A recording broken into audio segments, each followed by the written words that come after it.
Pamali, Dusun Pocong. Singkatnya mengisahkan kelompok tenaga kesehatan yang terdiri dari 3 orang perempuan. Mereka adalah Gendis, Mila, dan juga Puput. Ketika itu mereka ditugaskan untuk pergi ke sebuah dusun kecil yang sedang terinfeksi satu virus mematikan. Tidak tahu pasti virus apa yang menyerang dusun tersebut. Akan tetapi, penyakit itu membuat kulit para warga menjadi penuh luka dan sulit untuk disembuhkan. Bahkan banyak warga yang meregang nyawa akibat penyakit tersebut. Udah sebulan lah wabah muncul di desa ini. Udah hampir semingguan mereka nunggu pertolongan datang. Maka dari itu, dibutuhkan pula tenaga gali kubur untuk membantu memakamkan para warga yang ada di sana. Sehingga hadirlah tokoh Cecep dan Deden, tukang gali kubur yang ikut bersama ketiga nakes itu.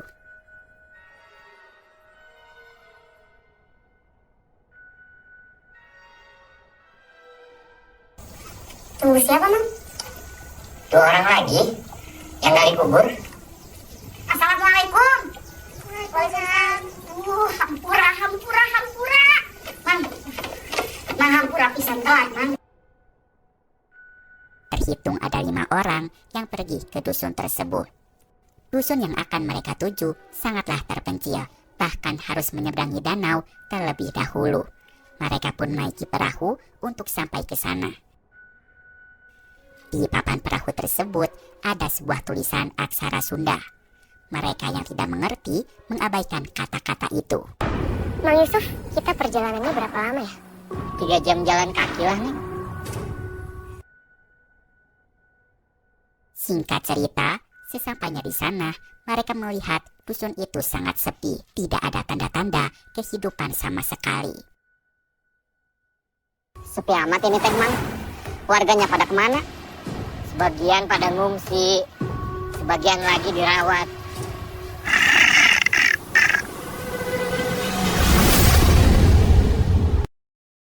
Melalui arahan seorang warga, mereka diberitahukan bahwa populasi manusia di dusun ini hanya tersisa belasan jiwa lagi karena mereka semua sudah mati terinfeksi.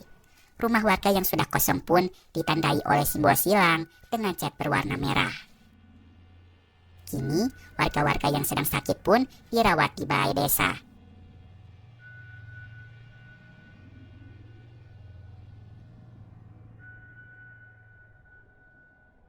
Sementara warga yang mati dikumpulkan di sebuah tempat yang berbeda.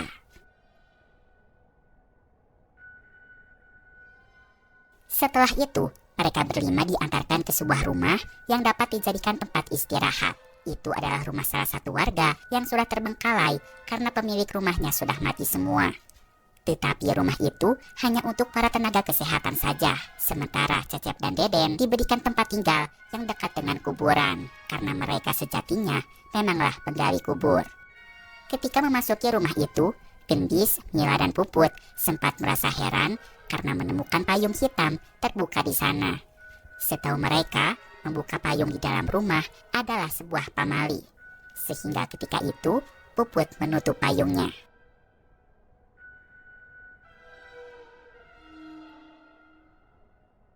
Sementara itu, di rumah dekat kuburan, Cecep menemukan sebuah buku tentang tata cara penguburan jenazah.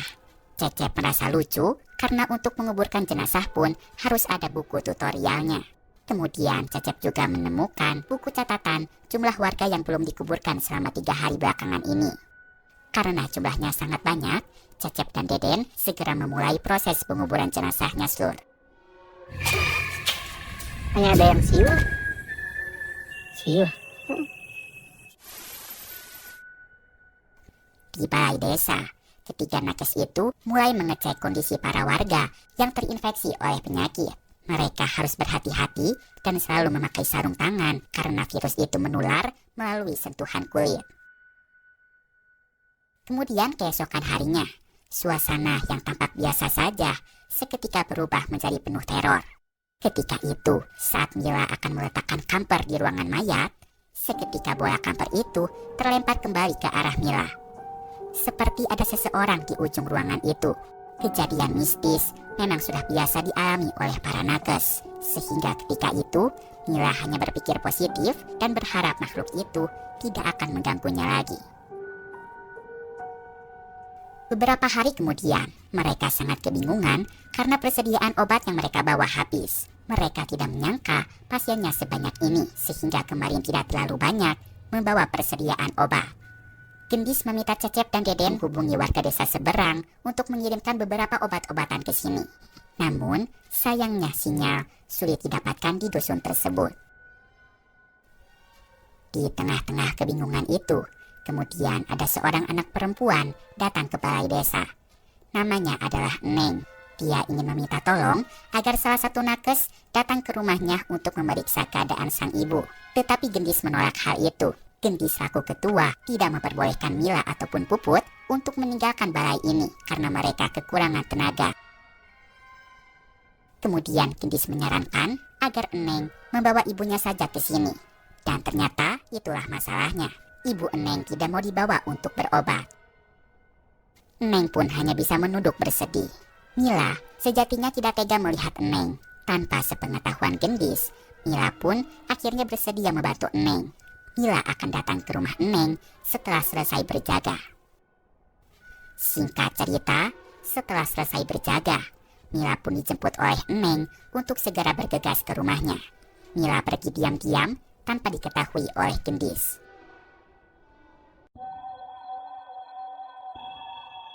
Di sisi lain, ketika Gendis tengah melaksanakan sholat maghrib, ia pun seketika diteror oleh sosok pocong.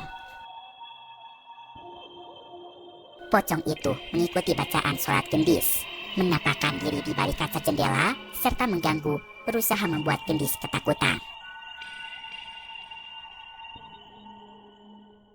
Sementara itu, Cecep dan Deden pun turut diteror oleh sosok pocong. Cecep mendengar ada seseorang yang mengetuk pintu. Udah men, Ainu datang.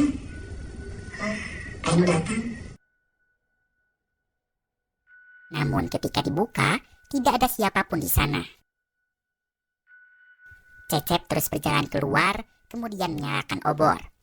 Tampak terlihat banyak sekali pocong di sekeliling Cecep. Tiba-tiba saja, Deden datang dengan selimut berwarna putih, membuat Cecep terkejut karena sempat menyangka itu adalah pocong. Kemudian malam semakin larut. Gendis pun menyadari jika Mila tidak ada di rumah. Gendis seketika curiga apabila Mila nekat pergi ke rumahnya Eneng. Gendis pun segera menyusuli Mila dengan diantar oleh Cecep dan juga Deden. Sementara itu, Puput diminta oleh Gendis untuk diam di rumah menjaga para pasien karena takutnya mereka membutuhkan sesuatu. Dalam perjalanan menuju rumah Eneng, Mila mengalami banyak sekali serangkaian teror yang sangat menyeramkan, hingga akhirnya ia sampai di rumah Eneng. Ketika itu, tampak terlihat rumah Eneng sangat sepi. Ternyata ayah Eneng baru saja meninggal minggu kemarin akibat penyakit itu. Kini Eneng hanya hidup berdua bersama ibunya yang tengah sakit. Kemudian Mila pun melihat payung hitam terbuka di sana. Tidak terlalu memikirkan hal itu, Mila langsung masuk ke dalam kamar untuk memeriksa ibunya Eneng. Setelah diperiksa, Mila menyarankan agar ibu Eneng berkenan dirawat di balai desa bersama warga lainnya. Namun, ibu Eneng tetap bersikeras ingin dirawat di rumah saja. Eneng sangat berterima kasih karena Mila bersedia datang ke rumahnya. Saat Mila akan pulang, ia melihat Eneng seketika bersiul.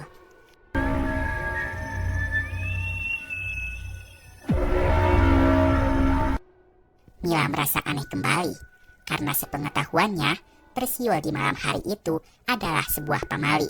Eneng pun menjelaskan, para warga di sini akan bersiul untuk menghormati orang yang baru saja meninggal. Kemudian Mila bertanya kembali, mengapa Eneng membuka payung di dalam rumah.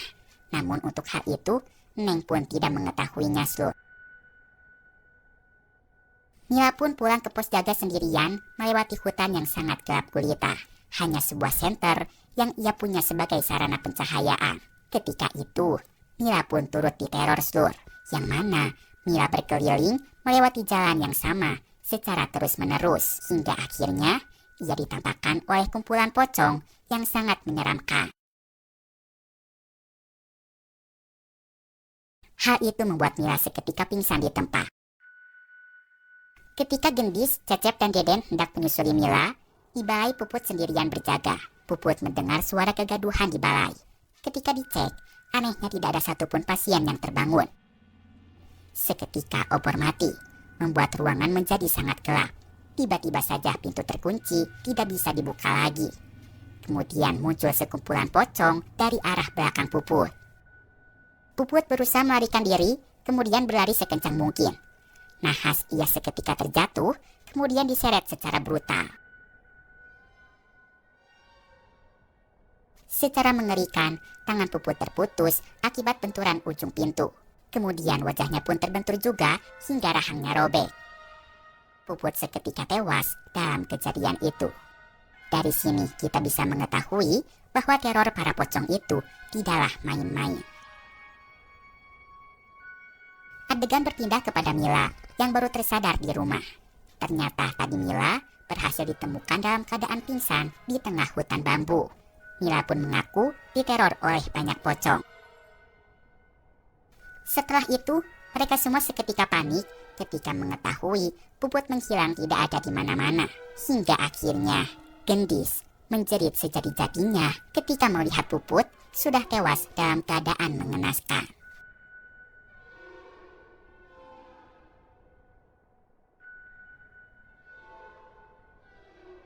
Masing-masing di antara mereka semua sejatinya sudah pernah diteror oleh sosok pocong, sehingga mereka mengira bahwa kematian Puput pun disebabkan oleh pocong juga.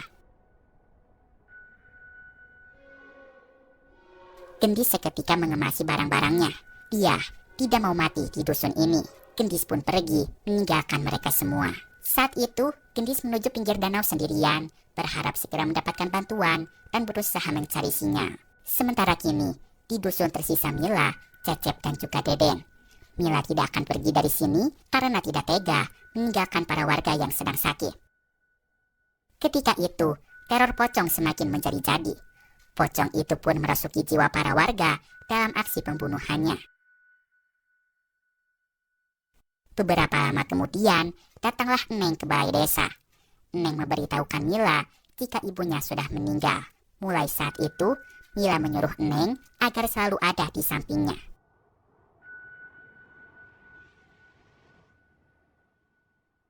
Ketika malam hari, teror semakin mencekam. Tanpa disangka-sangka, Deden sudah tertular oleh penyakit kulit dusun ini. Deden tidak mau mati di sini, lalu meminta agar mereka segera pergi dari sini.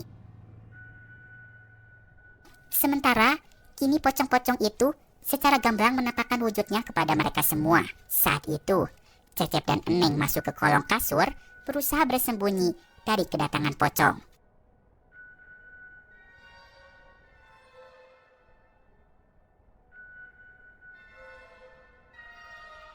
Sementara di sisi lain, Deden berusaha mencari bantuan agar mereka bisa segera keluar dari dusun ini.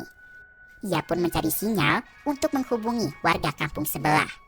Beruntung sinyal didapatkan, namun sayangnya tepat berada di atas sumur, sehingga Deden sangat berusaha untuk menggapainya. Ketika itu, Deden pun berhasil menelpon warga desa seberang. Kemudian, ia meminta untuk segera mengirimkan bantuan.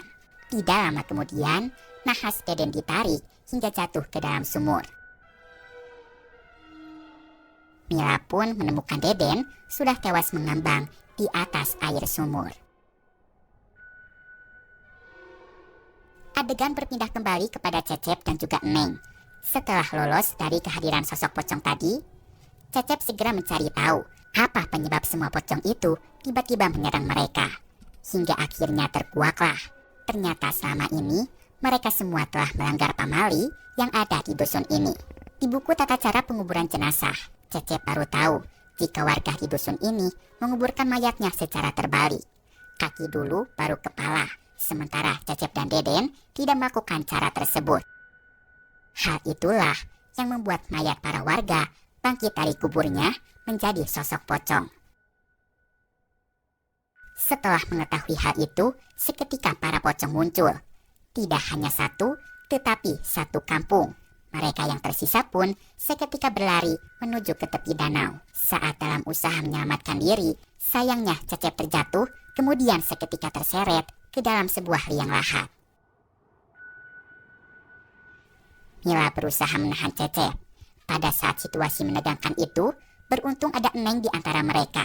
Neng melihat di belakang buku tata cara penguburan jenazah ada sebuah mantra berbahasa Sunda yang mampu melemahkan para pocong yang telah bangkit itu. Tidak pakai lama, Neng segera membacakan mantranya. Hal itu pun menyelamatkan Cecep dari serangan maut.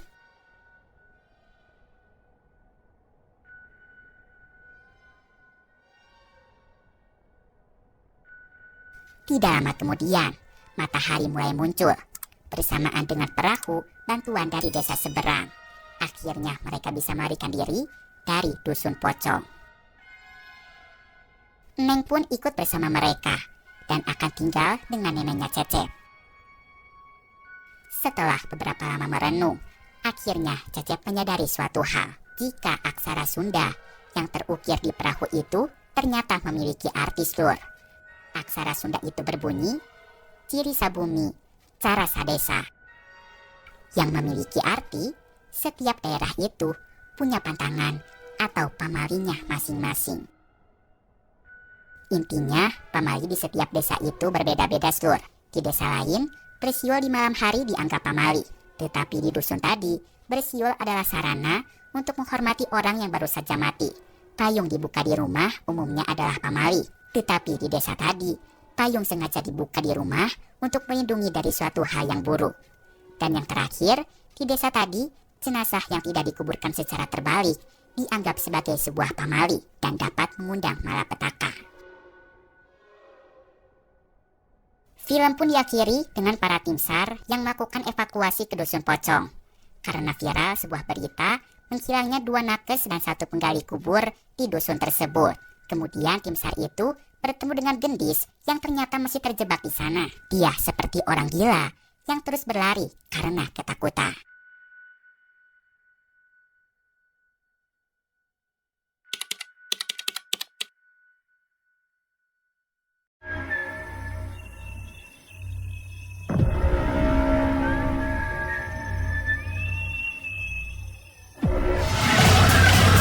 Setiap daerah punya pantangannya masing-masing. Itu dia Lur, cerita garis besar dari film Pamali Dusun Pocong. Sebagai tontonan, film Pamali Dusun Pocong memang boleh katakan cukup menghibur. Bisa seru-seruan, merinding, atau sambil teriak sejenak melepas sebagian beban hidup. Mamang saranin nontonnya rame-rame, jaga-jaga butuh tangan teman buat dipegang kalau kaget atau takut. Satu pesan yang harus diingat dari film ini, di mana bumi dipijak, di situ langit dijunjung. Kita harus ngikutin atau ngehormatin aturan dimanapun kita berada. Dan satu lagi peribahasa yang perlu diingat adalah lain ladang, lain belalang, lain lubuk, lain ikannya. Setiap tempat atau daerah punya aturan, adat istiadat, kebiasaan yang berbeda-beda. Dan tentunya juga punya pamali yang berbeda-beda.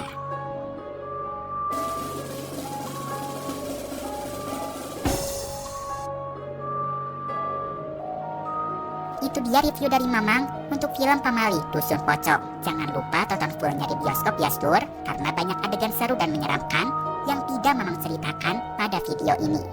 Mamang saranin kalian harus sempat nonton di bioskop sih, karena Pamali Universe ini filmnya kemungkinan tidak akan tayang di aplikasi streaming, hanya diputar di bioskop saja, seperti film Pamali 1. So, jangan sampai kelewatan ya. Jangan sampai kalian nyesel kalau filmnya udah turun layar. Film ini pun telah sukses meraup 1 juta penonton loh Lur. Sudah banyak orang yang mampir ke Dusun Pocong. So, kalian kapan nih? Langsung aja ya segerakan meluncur ke bioskop nonton Pamali Dusun Pocong. Oke lah, sampai sini dulu aja video kali ini. Mamang pamit dulu. Keep enjoy and see you.